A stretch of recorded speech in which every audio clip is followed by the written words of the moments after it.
하겠습니다.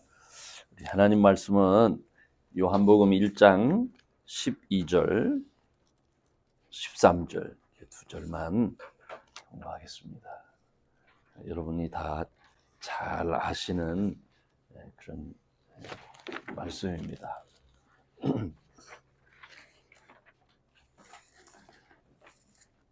요한복음 1장 12절, 13절 한 목소리로 다 같이 읽겠습니다. 시작. 영접하는 자 곧 그 이름을 믿는 자들에게는 하나님의 자녀가 되는 권세를 주셨으니 이는 혈통으로나 육종으로나 사람의 뜻으로 나지 아니하고 오직 하나님께로서 난 자들이니라. 아멘. 이 말씀이 아주 쉬운 말이지요, 그죠? 쉬운 말인데 굉장히 깊은 의미가 담겨져 있습니다. 그래서 오늘은 제가 이 말씀을 배경으로 해서 하나님의 자녀답게 살자 이렇게 말씀을 드리려고 합니다. 영접하는 자, 그러니까 예수 믿는 사람은 그 이름을 믿는 거잖아요. 그런 사람들에게는 하나님의 자녀가 되는 그러한 권세를 주셨다. 하나님의 자녀가 가질 수 있는 모든 특권을 주셨다는 거예요.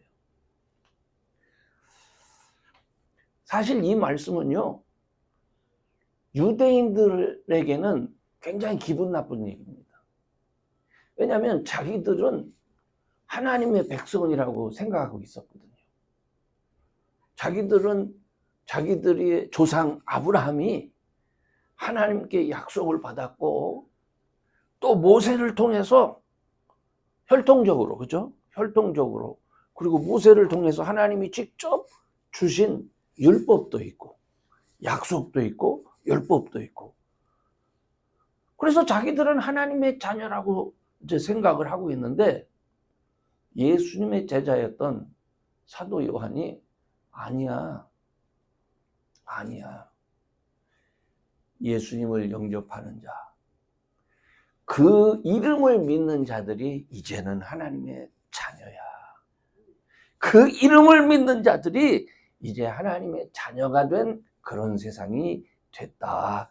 이렇게 선언한 겁니다. 그럼에도 불구하고 이스라엘 사람들은 여전히 자기들을 하나님의 백성이라고 주장하죠. 그죠? 요즘 얘기입니다, 이것은. 더군다나 기독교인들 중에서도 이게 무슨 뜻인지를 모르기 때문에 이스라엘이라고 하면 그냥 무조건 좋아하는 그리스도인들이 있습니다. 그죠? 그래서 요즘에 기독교인들 중에 이스라엘 깃발을 흔드는 사람들이 많이 있어요. 그들이 하나님의 백성이다 이런 마음이 있어서 그렇습니다. 그래서 맹종하는 거죠. 맹종. 하지만 여러분이 분명히 알아야 될 게 있어요.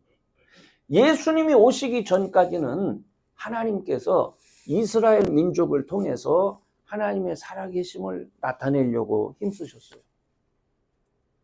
그렇지만 그들이 끝까지 이미 그들의 선지자를 통해서 예언되어진 예수님을 그들 가운데 보내주셔서 그들 가운데 당신을 나타내시잖아요. 표적과 기사를 행하시면서 하나님이 보내신 자다. 내가 곧 길이요 진리요 생명이다. 이렇게 얘기를 해도 이 사람들이 그걸 받아들이지를 않습니다. 그래서 하나님의 자녀는 이제 혈통을 통해서 나는 것이 아니고, 그래서 혈통을 통해서 난 사람들이 하나님의 자녀가 되는 것이 아니고 이제부터는 복음을 듣고 예수님을 영접한 사람들이 세상 안에서 하나님의 자녀가 되는 것이다. 이걸 선언한 거예요. 바울은요, 이제 로마서 9장에서 이걸 잘 설명하고 있어요. 어떻게 설명을 하냐면 바울은 아브라함한테는 많은 자식이 있었다. 아브라함을 통해서 난 자식들이. 누굴까요? 제일 큰 아들이 누구죠? 이스마엘. 하갈을 통해서 난 이스마엘이라는 자식이 있었고요. 또 아브라함이 사라를 통해서 난 이삭이라는 자식이 있었고요. 나중에 그두라라고 하는 아내를 또 얻어요. 사라가 죽고 나니까. 그래서 그 그두라라는 사람을 통해서 많은 자식을 얻습니다. 그러면 이 사람들이 다 아브라함의 후손인데 이 사람들이 다 하나님의 백성이냐? 그렇지 않다. 그 중에서 하나님의 백성은 하나님의 약속으로 선택을 받은 이삭만 하나님의 자녀가 아니냐.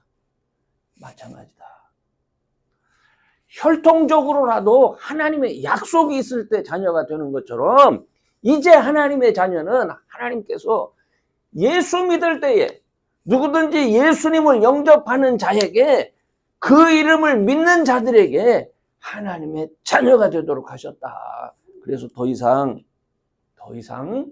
이제 하나님의 자녀라고 주장할 때 혈통을 주장한다든지 이런 짓 하면 안 된다 하는 것을 가르쳐 주는 겁니다.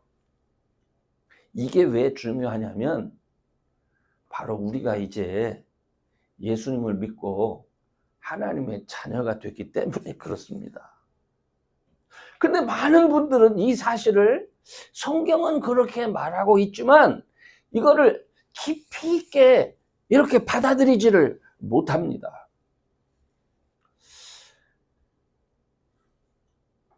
안 믿어지죠, 여러분? 혹시 여러분이 나는 하나님께서 나를 선택하셨구나 라고 하는 것 믿어지십니까? 나는 하나님이 선택한 게 아니라요. 어떻게 국권사님을 알게 돼가지고 그렇게 해가지고 다시 이렇게 온 거지. 나는 그거 모르겠어요. 이렇게 할 수 있어요. 그죠? 제가 목회를 다른 사람들보다는 사실 꽤 오래 했어요. 오래 하면서 많은 사람들을 교회 안에 성도들을 보면서 느끼는 게 있습니다. 그게 뭐냐면 하나님의 선택하심이 있을 때 사람들이 교회로 오는구나를 알았어요. 여러분, 내가 가서 우리 교회 갑시다 한다고 해서 절대로 교회 오지 않습니다. 정말 놀라울 정도로 고집 더럽게 셉니다. 몇 년을 가가지고 제발 우리 예수 믿읍시다. 예배 드립시다. 안 합니다. 안 옵니다.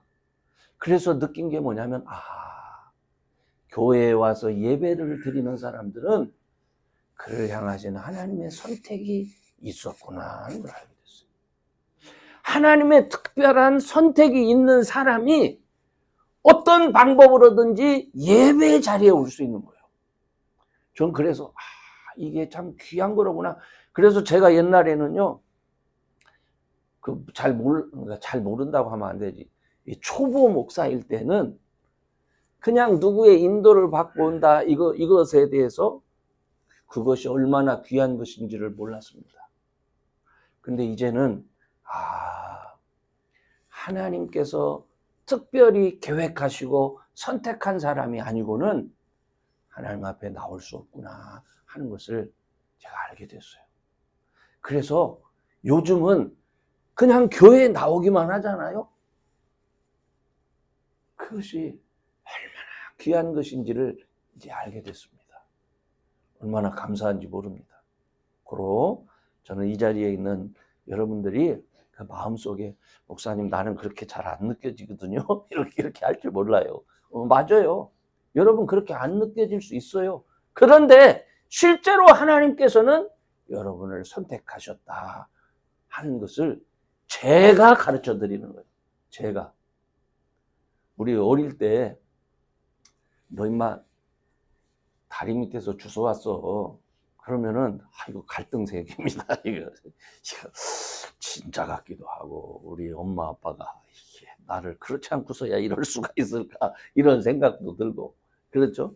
근데 그것에 대해서 별로 신경 안 쓰잖아요. 부모는 그거 좀 확실하게 좀 가르쳐 주지 안 가르쳐 줘요. 그렇죠. 그런데 놀랍게도 하나님의 자녀인 이 사실에 대해서는 너희들은 하나님의 자녀다라고 하는 것을 하나님께서 수없이 가르쳐 줍니다. 왜냐하면 영적으로 된 거거든요. 이게 육적으로 됐으면은 무슨 뭐 피검사를 해서 혈통적으로 할 텐데 예수 믿는 사람, 그 이름을 영접하는 사람에게는 하나님의 자녀가 된 권세를 주셨다. 너희들은 하나님의 자녀다.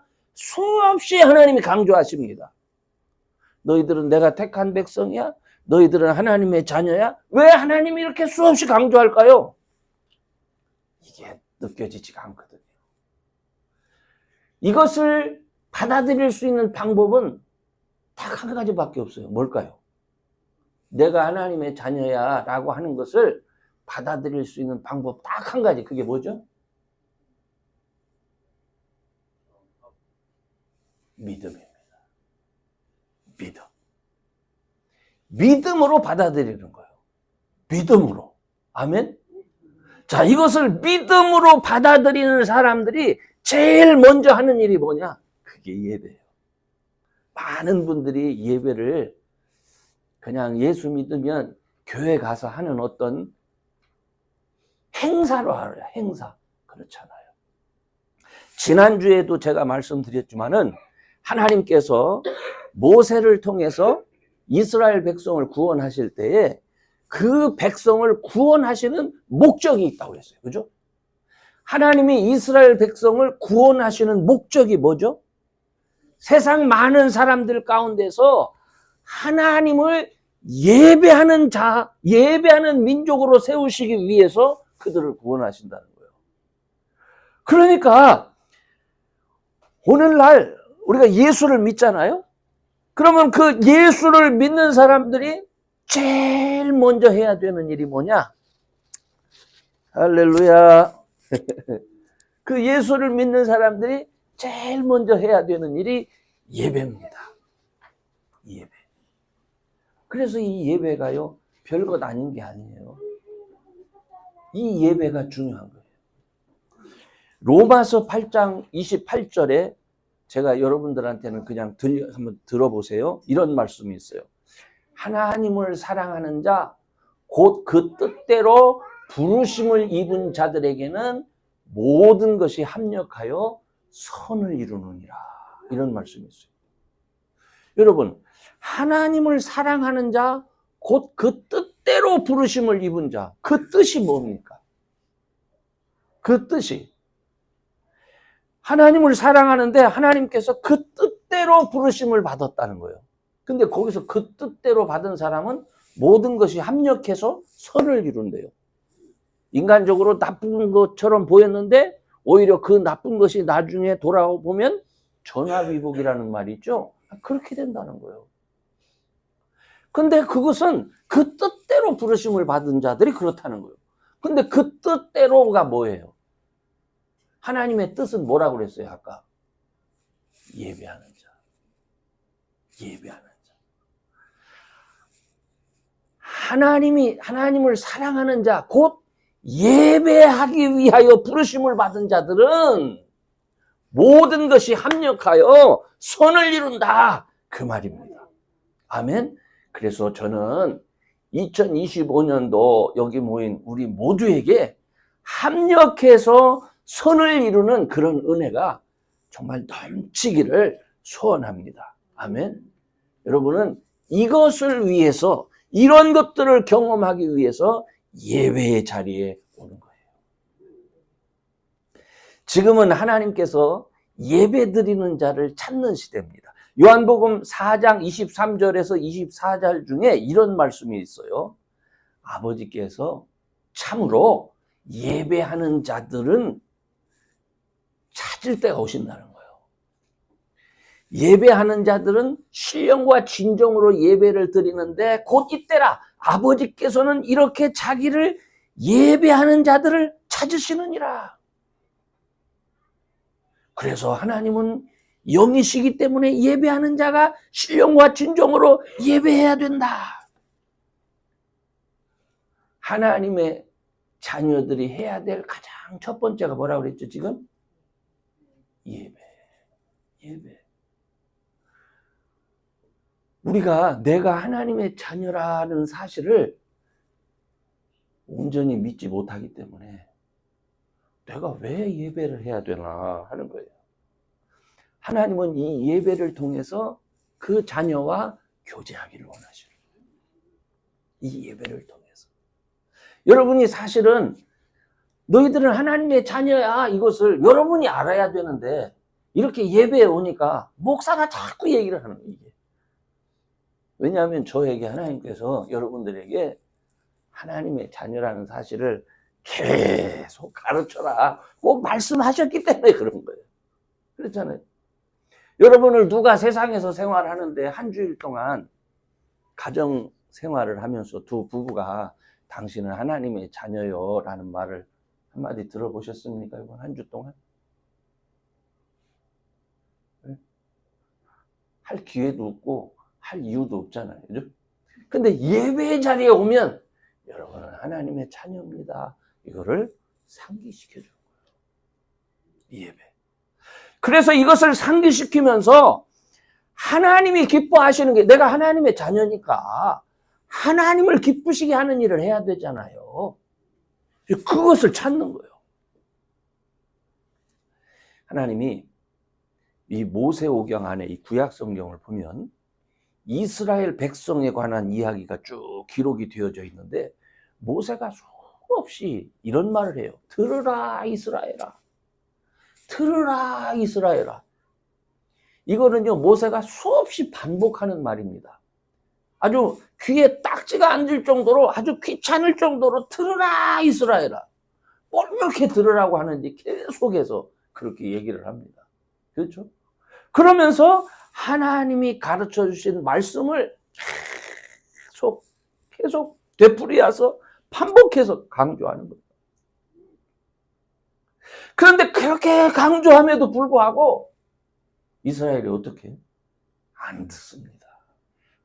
참 놀라울 정도로 안 듣습니다. 그러니까 하나님은 그 백성을 당신의 자녀로 삼아 주신 다음에 자꾸 말씀을 통해서 가르치시는데, 그 가르치시는 이유가 뭐냐면 그 사람들을 세상 많은 나라 앞에 세우시려고. 그 사람들을 세워서 저들이 섬기는 분이 곧 살아계신 진짜 하나님이다 라는 것을 보여주려고 수없이 그들에게 말씀하시고 또 그 제사장들에게 혹은 왕들에게 가르치도록 그렇게 말함에도 불구하고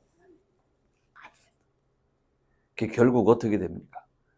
그 사람들이 자녀됨의 권세도 잃어버리고 거꾸로 세상 사람들의 종이 되어버리고 말았습니다. 저는 이 말씀을 가만히 묵상하면서 요즘 교회도 마찬가지예요. 교회는 여러분에게 여러분 예수님 믿고 하나님의 자녀가 되었습니다. 여러분은 하나님의 자녀입니다 라는 말을 계속 반복하는 이유가 뭡니까? 여러분이 하나님의 자녀가 되었음을 알고 하나님의 자녀답게 사는 일에 관심을 가지세요 하는 것을 말하는 거예요. 그죠? 하나님의 자녀답게 사는 일에 관심을 가지면서 예배 드릴 때 하나님은 여러분의 삶을 축복하십니다. 이거예요. 왜? 하나님의 자녀이기 때문에. 목사님, 나는 안 믿어지거든요. 예, 나도 압니다. 이스라엘 백성들이 자기들이 하나님의 자녀라고 하는 게 믿어졌겠습니까? 응? 아마 모세 한 사람만 하나님의 자녀일 거다 이렇게 생각할 수도 있을 거예요. 안 믿어지는 거예요. 믿음으로 가는 거예요. 믿음으로. 이걸 설명하기 위해서 저의 경우를 말씀드릴게요. 이미 여러분에게 말씀을 드렸는데, 목사는 제가 내가 목사가 되려고 공부를 했지만 항상 제 마음속에 하나님 정말 저를 택해 주셨어요? 라는 의문이 생길까요? 안 생길까요? 제가 사람인데. 생겨요. 하나님이 저를 택해 주셨으면 뭔가 좀 특별한 게 저한테 있어야 되는데 그 시쳇말로 쥐뿔 아무것도 없어요. 아니 아무것도 없이 어떻게 하라고 하나님. 아무래도 하나님 내가 다른 사람 택하다가 이렇게 내가 잘못 이렇게 이게 난개벼 이렇게 돼서 제가 목사 된 거 아니에요? 이런 의심이 자꾸 들 수밖에 없어요. 그러다 보니까 하나님 앞에 기도할 수밖에 없어요. 하나님, 이제 제가 한 가지 깨달은 게 있는데 우리 교인들은 자기가 하나님이 선택했다는 것에 대해서 잘 모르잖아요. 그렇다면 그분들한테 꼭 필요한 말씀을 하나님이 주셔야 되잖아요. 내가 열심히 성경 연구해가지고 이번 주일에는 내가 보니까 이게 기가 막히게 좋다 해가지고 내가 뽑아가지고 준비해서 하는 것이 아니라 우리 교인들 한 사람 한 사람을 위해서 기도를 하잖아요. 기도할 때에 그분들에게 필요한 말씀이 무엇인지 생각나게 해주세요. 그래서 그걸 가지고 제가 증거를 해야 우리 교인들이 우리 목사가 저거 내 속에 들어갔다 왔나? 그렇게 느낄 거 아니에요. 그래서 그 얘기를 듣고 사람들이 변화가 될 거 아닙니까? 그죠? 근데 제가 사람들이 변화된다 할 때 그 변화는 왜 변화가 필요하죠? 하나님이 그를 세상에 세울 수 있도록 하시기 위해서, 하나님이 그를 축복하실 수 있도록 하기 위해서, 제가 복 받기 위해서 그런 거 아닙니다. 저는요, 성도가 복을 받아야 그 복을 간신히 얻어먹는 게 목사입니다. 성도가 복을 받지 않으면 목사는 복을 받을 수가 없어요. 정말 피곤한 인생 살 수밖에 없습니다. 그래서 하나님, 우리 교우들을 위해서 필요한 말씀 주시고 그 말씀을 잘 전해서 성도가 그 말씀을 듣고 하나님의 자녀된 축복을 얻어 누리게 해주세요. 말할 수 없는 축복을 누리게 해주세요. 그렇게 기도하는 거예요. 그렇게 말할 때 제가 여러분에게 종종 얘기하는 게 뭡니까? 목사는 그렇게 말해도 목사님 예수 믿는다고 다 복 받는 게 아니에요. 어떤 사람 보니까 예수 믿는데 찌릿 고생하고 실패하는 사람도 있어, 이렇게 말해요. 그죠? 그때 저는 여러분에게 참 답답합니다. 제가 살다 보니까, 믿음 생활 하다 보니까 실패하고 쓰러지는 거요, 아무나 실패하도록 하는 거 아니에요.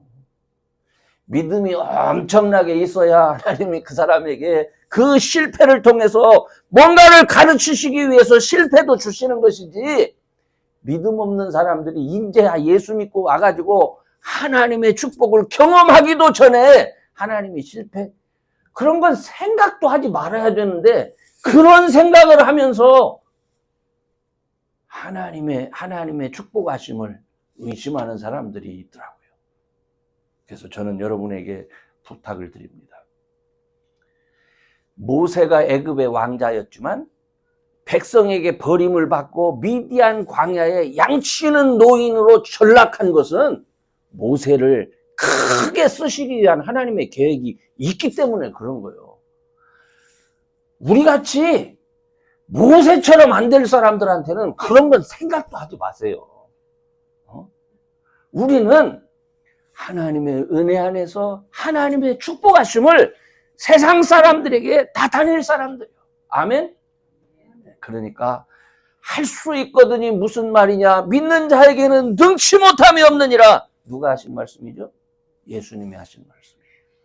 이 말씀을 의지해서 담대하게 그렇게 하나님 앞에 예배하며 나아갈 수 있는 그런 믿음의 성도들이 되시기를 주의 이름으로 축원합니다. 아멘.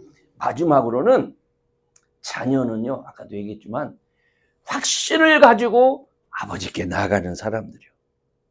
본문에서 가장 중요한 말씀이 뭐냐면 그 이름을 믿는 자들은 다 누구에게 났다고요? 하나님께로서 난 자라는 말이에요. 이 말씀이 가장 중요한 말씀이요. 혈통으로나 육정으로나 사람의 뜻으로 된 것이 아니라 하나님께서 택해서 난 것이라니까요. 저는요, 하나님이 우리를 택했다. 저는 구약 성경에 기록된 특별한 사람들을 잠깐 소개할게요. 여러분, 여리고 성을 정복하려고 할 때 그 성에 기생 라합이 있습니다. 등장하죠. 참 이방인 여인으로서 성경에 기생이라고 기록되어 있으니까 그 삶이 참 얼마나 고단한 삶이었겠어요. 그죠? 그런데 그 기생 라합이 이스라엘 정탐꾼을 숨겨줍니다. 그리고 그것을 숨겨주면서 그들에게 약속을 합니다. 당신들이 쳐들어와서 이 성을 정복하게 되면 그때 나와 우리 가족에 대해서는 책임져라. 그죠? 그리고 또 한 사람이 있어요. 기브온이라고 그래서 이스라엘 사람들이 막 가나안 전투를 해가면서 모든 작은 민족들을 멸절해 나가는데 거기 가까운 곳에 사는 기브온 족속들이 떡을 다 이렇게 굳혀가지고 곰팡이 쓸게 해가지고 그리고 이거 와서 우리 저 멀리 사는 사람들인데 당신들하고 화친 맺으러 왔다고. 우리는 싸우지 않기를 원하고 우리가 당신들하고 친하게 지내기를 원하니까 우리 죽이지 말라고. 그래서 화친 사인을 했어요. 사인을 하고 나서 발견한 게 뭐예요? 바로 옆 동네 사는 사람. 근데 이게 중요한 게 뭡니까? 이미 하나님의 백성하고 사인을 했잖아요. 하나님께서 너희들은 그 사람들을 어떻게 해야 돼? 약속을 했잖아. 그래서 그 사람들은요, 놀랍게도 하나님의 백성 가운데 지금까지 삽니다. 역사 속에서. 저는 그 사람들을 보면서 이런 사람들도 있었구나. 알지도 못했지만 하나님의 백성이 되려고 몸부림쳐가면서 간신히 구원을 받은 사람도 있었구나. 그런데 오늘날 저와 여러분은요, 이런 사람들이 아니잖아요. 하나님이 택하셔서 누군가 사람을 보내시고 누군가에 의해서 예배의 자리로 인도되는 이런 특권을 가진 사람들이잖아요. 아멘? 그러면은 이런 특권을 가진 사람들은 어떻게 됩니까? 하나님 앞에 당당하게 나갈 수가 있어야 돼요. 당당하게 나갈 수 있어요. 제가 이렇게 당당하게 나아가는 사람들의 특징은 뭐냐면요. 자녀는 자기에게 어떤 어려운 문제가 있으면 꽁꽁 혼자 애씁니까? 어때요? 여러분은 자녀들한테 막 이렇게 떼쓰임을 당해본 적 없습니까? 해놓으라고? 저는 제가 할 수 없는데 뭘 해달라고 하면 정말 마음이 아프더라고요. 그죠? 그런 일 없었어요? 할렐루야. 복 받으잖아요. 지난주 첫 주, 1월 첫 주죠. 새벽 기도회를 마치고 친교회를 하는데 우리 여기 지금 오늘 왔는데 갑자기 컨셉션이 자기의 기도 제목을 긴급하게 요청을 했어요. 자기 어머니가 엘살바도르에서 6일 날 비자를 받기 위해서 면접을 한다는 거예요. 그래서 미국 비자를 받을 수 있도록 기도해 달라는 거예요. 그때 그런 얘기를 들으면 여러분은 어떤 생각이 드십니까? 아이고, 기도한다고 될 일이요, 그게. 이렇게 생각되지 않습니까? 그죠? 그게 기도할 일이야? 이런 생각이 들지 않아요? 그 기도를 요청했기 때문에 그날 그 자리에 함께 기도하셨던 우리 목사님들이 다 같이 일어나셔서 그 기도 제목을 두고 함께 기도했습니다. 한 주가 지났는데 6일이 지났어요.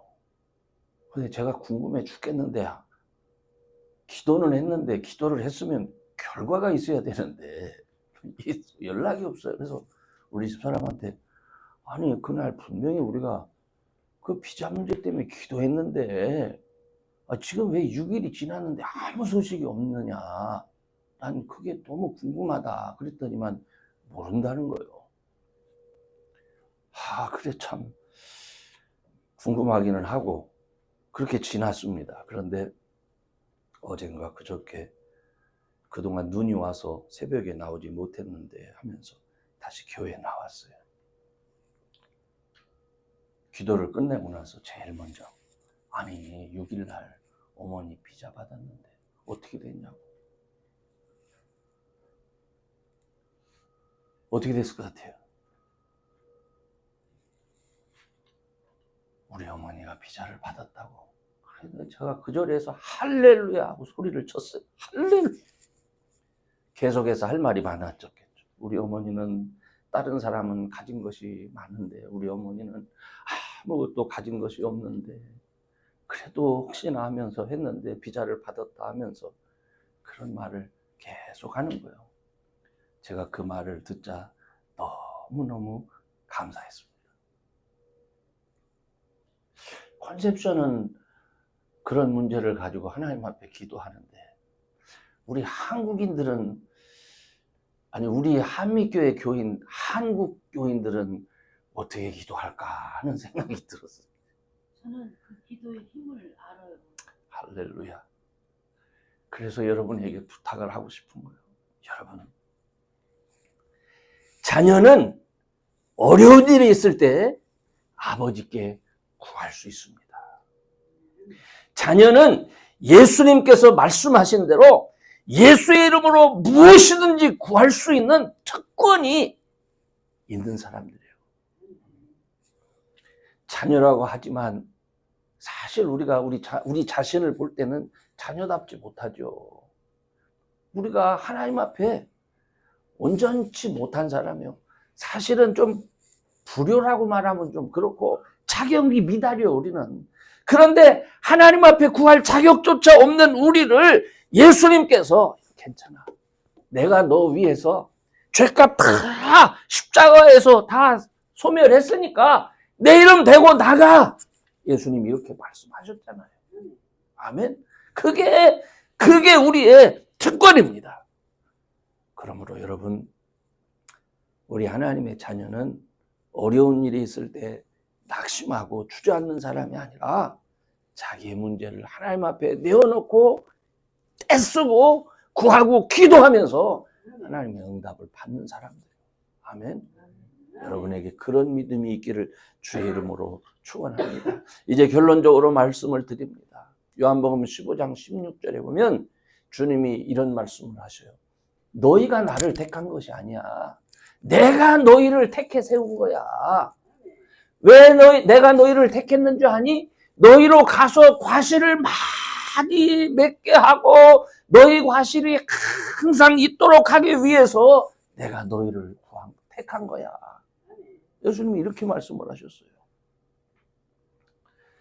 이 말씀은 제자들에게 하신 말씀이기도 하지만 제자들을 통해서 또 제자가 된 우리를 위해 하신 말씀이기도 합니다. 그런데 제가 참 감사한 게 뭐냐면 하나님께서 세상에 모델을 세울 때 세상 사람들은 모델을 택할 때 어떤 사람들을 택합니까? 키도 크고 잘생기고 경력도 좋고 그죠? 뭐 배운 것도 있고 능력 있는 사람을 모델로 세우잖아요. 근데 하나님은 모델을 세울 때 어떤 사람을 모델로 세우는지 아세요? 고린도전서 1장 27절에 보면 가장 가난하고 힘없고 연약한 자들을 하나님이 택하시는 거예요. 왜냐하면 그들을 통해서 부한 자와 강한 자들을 부끄럽게 하시는 거예요. 연약한 자들을 통해서 하나님의 강함을 나타내시고 가난한 자들을 택해서 부한 자들을 부끄럽게 하시기 위해서 하나님은 연약한 자들을 택하는 거예요. 여기 모인 저와 여러분은 세상적으로는 약점이 많은 사람들입니다. 감추고 싶은 것도 많이 있습니다. 근데 여러분 하나님 앞에서 가릴 필요 없습니다. 하나님 이미 다 아시고 여러분을 택하신 거예요. 여러분을 택하신 이유가 뭐라고요? 여러분을 높이시기 위해서. 다른 사람보다 우리를 택하셔서 자녀라 부르신 이유, 네가 내 아들이야, 네가 내 딸이야 이렇게 부르신 이유가 뭡니까? 여러분으로 하여금 그 자녀된 권세를 사용해서 하나님의 능력을 나타낼 수 있기 때문에 그렇습니다. 그러니까 여러분, 하나님께서 여러분에게 주신 특권, 자녀된 특권, 그거를 사용하시기 바랍니다. 하나님의 구원하심을 경험해서 너무나 기쁘고 너무나 감사해서 우리가 이렇게 예배 드릴 때 이 예배가 기쁨의 예배가 될 수 있기를 바랍니다. 자녀된 권세를 배우기만 하고 지식으로만 알고 말로만 하는 그런 사람들이 아니라 삶을 통해서 경험하고 누리고 예수님의 능력을 그렇게 사용할 줄 아는 그런 우리 진정한 성도 여러분 되시기를 주의 이름으로 축원합니다. 기도합시다.